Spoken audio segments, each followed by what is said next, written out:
जय जय श्री सीताराम, जय जय श्री राधे श्याम, जय मां विंध्यवासिनी। आप लोग कैसे हैं?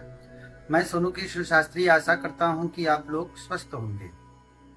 चलिए 2025 में चैत्र मास की नवरात्रि जो आ रही है बहुत बड़ा खुशी लेकर आ रही है, क्योंकि माँ भगवती हाथी पे सवार होके आ रही है। और एक बात और बता दें आप लोग को, विषय तो बतेबे करेंगे, पर ये बता दें कि इस साल का राजा मंगल भी होगा, मंत्री भी मंगल होगा। तो ये ध्यान रहे, क्रोध पर नियंत्रण आप लोग रखें। आगे जाते हैं अपने विषय पर। आज का विषय लेकर आए हैं सिद्ध कुंजिका प्रयोग। पाठ तो आप लोग करते ही हैं, दुर्गा सप्तशती का आप लोग करें या ब्राह्मण से कराते हो, तो सिद्ध कुंजिका का भी आप लोग पाठ करते हैं, पर आप लोग इसका प्रयोग नहीं कर पाते। नॉर्मल प्रयोग बताएंगे जिससे आप लोग का कार्य परिपूर्ण हो जाए। किसी भी असाध्य कोई भी कार्य हो, असाध्य में कोई भी कार्य हो, रोग हो, तन से हो, मन से हो, धन से हो, किसी भी प्रकार का हो, शत्रु से हो, किसी भी प्रकार का हो, ये कार्य आपका पूर्ण रूप से होगा। ठीक है, हवन की व्यवस्थाएं अलग अलग होंगी, आगे हम बताएंगे आप लोग को, पर ये अब सुने। सिद्ध कुंजिका केवल प्रयोग बता रहे हैं। समय की बात है, रुद्रायमल गौरी तंत्र में एक समय की बात है कि शिव जी बैठे हैं, पार्वती माँ बैठी हैं। माँ पार्वती कहती हैं कि हे प्रभु, अगर आप हमारे बारे में ऐसा जानते हैं कि क्या कोई ऐसा छोटा भी उपाय है जिसको प्राणी मात्र करे तो उसका कल्याण हो जाए? दुर्गा सप्तशती न करना जानता हो तो शिव जी कहते हैं, लिखा भी है दुर्गा सप्तशती में कि शिव उवाच सुनो देवी प्रवक्ष्यामि कुंजिका स्तोत्रमुत्तमम् येन मंत्र प्रभावेण चंडी जापो शुभो भवेत् न कवचम न अर्गला स्तोत्रम कीलकम न रहस्यकम न सुक्तम नापि ध्यानम न च वाचनम। कुंजिका पाठ मात्रेण दुर्गा पाठ फलम लभेत् अति गुह्यतरम देवी देवा नामपि दुर्लभम गोपनीयम प्रयत्नेन स्योनिरी पार्वती मारणम मोहनम मत्स्यम स्तमनो चाटनादिकम पाठ मात्रेण संसिद्धे कुंजिका स्तोत्रमुत्तमम्। कहते हैं कि हे पार्वती, हे देवी, सुनो, इस पाठ मात्र से न कवच की जरूरत है, न अर्गला की जरूरत है, न कीलक की जरूरत है, न उत्कीलन की जरूरत है, न माला की जरूरत है, किसी चीज की जरूरत नहीं है। लेकिन पाठ में इतनी पावर है कि मारण मोहन स्तंभन उच्चाटन चारों प्रकार का कार्य करता है। मंत्र है। अब यहाँ तो केवल फलश्रुति के लिए वो बता देते हैं, केवल बताते हैं। मूल रूप से पाठ यहाँ से स्टार्ट होता है कि ओम ऐं ह्रीं क्लीं चामुंडाय बीचे, ओम ग्लौं हुं क्लीं जुं सः ज्वाले ज्वाले ज्वल ज्वल प्रज्वल प्रज्वल, ऐं ह्रीं क्लीं चामुंडाय बीचे ज्वल हम सम लम छम फट स्वाहा। नमस्ते रुद्र रूपिणी, नमस्ते मधुमर्दिनी, नमः कैटभारिणी, नमस्ते महिषार्दिनी, नमस्ते सुमहंत्रे च निशुम्भ शूरघातिनी, जागृतम ही महादेवी जपम सिद्धिं कुरु सुमे। एकारी शिष्ट रूपाय ह्रींकारी प्रतिपालिका क्लींकारी काम रूपिणी बीज रूपे नमस्तुते। चामुंडा चंड घाती चयकारी वरदायिनी बीच्छे चा भेदा नित्य नमस्ते मंत्र रूपिणी। धाम धीम धुम दुर्जटे पत्नी बाम बीम बुग्बागधीश्वरी क्रां क्रीं क्रूं कालिका देवी सां सीं सुमे शुभम कुरु हूं कारुप्यै जन जन जम भनादिनी भ्राम भ्रीं भ्रूं भैरवी भद्रे भवानी ते नमो नमः।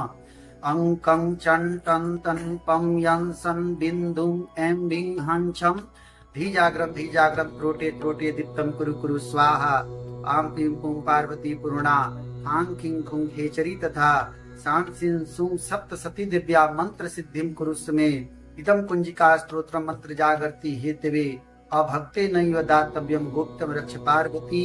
यस्तु कुंजिकया देवी ही नाम सप्तशतीं पठेत् न तस्य जायते सिद्धि अरण्ये रोदनम यथा। लास्ट में बोला जाता है कि जय जय श्री रुद्राय मले गौरी तंत्री श्री पार्वती संवादे कुंजिका स्तोत्रम सत्य जजमानस्य कामा, दूसरे के लिए कर रहे हैं तो सत्य कामा ऐसा बोल सकते हैं। लेकिन अब इसका प्रयोग कैसे करेंगे? पाठ तो आप लोग करते ही करते हैं, प्रयोग ऐसे होगा कि प्रतिदिन इसका पाठ संकल्प ले लें। संकल्प अगर आप लोग को बोलना आता हो तो अति उत्तम है, न आता हो तो हाथ में अक्षत जल सुपारी सिक्का लेकर के, हल्दी लेकर के भगवती के सामने दीपक जला लें, भोग लगा दें, लाल आसन पर बैठ जाएं, माता को चुंदरी उंदरी चढ़ा दें, एक नारियल तोड़ दें प्रथम दिन ही, नवरात्रि के प्रथम दिन ही, और हाथ में जल ये सामग्री लेकर के बोलें कि हे परम पिता परमेश्वर, आपको साक्षी मान करके आज चैत्र मास के प्रतिपदा तिथि को यानी पहला तिथि को, इस दिन को, इस समय मैं भगवती का कुंजिका स्तोत्र का पाठ करने जा रहा हूँ। ये कार्य जो भी आपकी कामना हो उसको बोलते हुए कहें कि ये मेरी कामना पूर्ण हो। कामना ध्यान रहे एक ही हो, बहुत सारा कामना लेकर के कोई कार्य नहीं किया जाता, आपका कार्य होता नहीं है। मैंने पिछली भी वीडियो में कई बार बताया है आप लोगों को कि भगवती को कभी देवी मान करके पूजन पाठ न करें, क्योंकि आपके अंदर इतनी सामर्थ्य नहीं है कि उनकी परीक्षा को आप सहन कर सकें। तो भगवती को कभी भी माँ स्वरूप ही मान करके पूजन पाठ करें, तभी आपका फलीभूत होगा।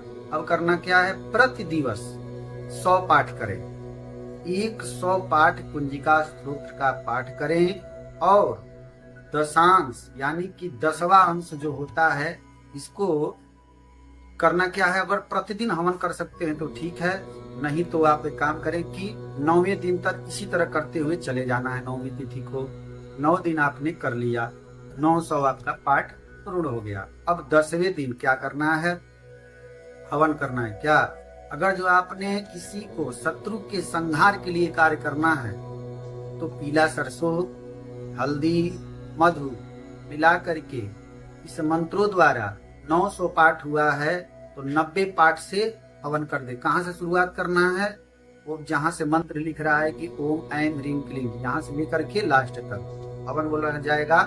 90 पाठ का हवन करना है। अगर जो यही काम आप उच्चाटन के लिए करते हैं, शत्रु के घर में उच्चाटन करना चाहते हैं, विद्वेषण करना चाहते हैं, तो भी इसी का प्रयोग किया जाएगा। लेकिन अगर जो शांति के लिए कार्य करना चाहते हैं अपने घर में, तो पायस से हवन करें। पायस मतलब खीर, जिसमें कि चीनी नहीं पड़ता है। आप लोग तो इस बात को जानते ही हैं, ठीक है।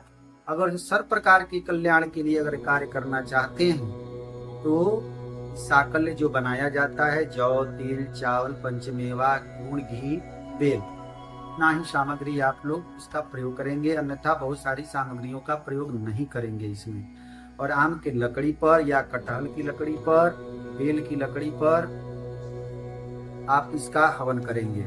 लेकिन यही वशीकरण के लिए अगर कार्य करना चाहते हो तो केवल खीर से, यही महुए की लकड़ी पर इसका प्रयोग करेंगे, ठीक है।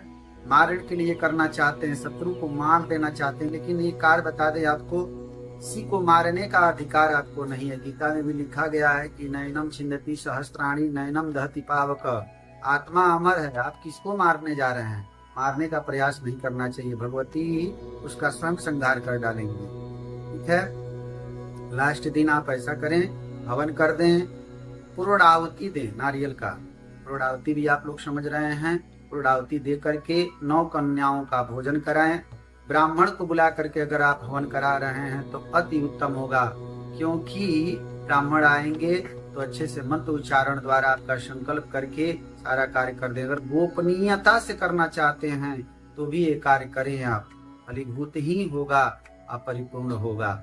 इसके लिए आपको पहली बात की दृढ़ संकल्प होना चाहिए, और नवरात्रि में किसी भी स्त्री हो या बेटी हो या बहन हो, सबको मातृ स्वरूपिण में ही देखना है, यानी कि सबको माता ही समझना है, भले बेटी हो या आपका घर में कोई भी स्त्री हो। यहाँ तक कि पत्नी को भी माँ स्वरूप ही देखना चाहिए नवरात्रि में, ये ध्यान रहे आपको। तो आशा करता हूँ कि वीडियो आप लोग को समझ में आया होगा।